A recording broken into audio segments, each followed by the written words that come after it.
एक काळ होता, पोस्टमन सायकलवरून गावभर फिरायचा, हाक मारून पत्र द्यायचा. ते पत्र हातात घेतलं की माणसांच्या चेहऱ्यावर हसू यायचं. पण आता काळ बदलतोय आणि आता पोस्ट पण. होय, आता पोस्ट हवेतून येणार. अगदी खरंय. इंडियन पोस्टचा देशातील हा पहिलाच प्रयोग आहे आणि त्यासाठी त्यांनी जगप्रसिद्ध पर्यटन स्थळ असणाऱ्या माथेरानची निवड केली आहे.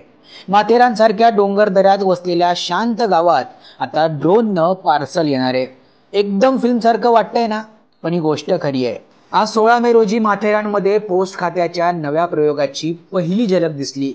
कर्जत पोस्ट ऑफिसच्या इमारतीहून ड्रोननं उडान घेतली आणि फक्त 15 मिनिटात माथेरान गाठलं.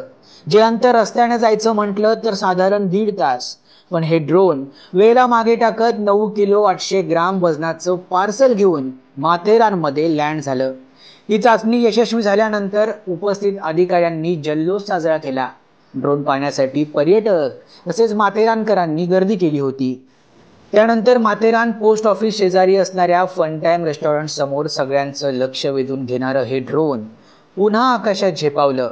त्याच्यासोबत होतं 9 किलो 800 ग्रामचं पार्सल. डोंगराच्या कुशीतून झेप घेत ते ड्रोन थेट कर्जतकडे उडालं आणि काय सांगू, अवघ्या 15 मिनिटात ते पार्सल कर्जतच्या पोस्ट ऑफिसमध्ये सक्सेसफुली पोहोचलं. पोस्ट म्हणजे हळूहळू येणारी गोष्ट असा समज मोडून काढायचा हाच क्षण होता. पोस्ट खात्याचं हे हायटेक पाऊल म्हणजे कुरिअर कंपन्यांसाठी एक दमदार सिग्नलच म्हणावं लागेल.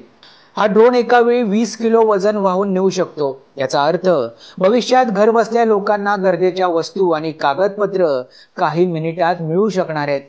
अजून कर्जत शिवाय इतर शहरातून पार्सल येणार का? आणि पोस्टाची ही सेवा नियमितपणे कधीपासून सुरू होणार? हे प्रश्न आहेतच, पण सुरुवात झाली आहे आणि ती जबरदस्त आहे.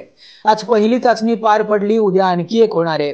पण एक मात्र निश्चित आहे, माथेरानमध्ये पोस्ट ड्रोनची झेप ही आधुनिकतेकडे नेणारी ऐतिहासिक पायरीच आहे.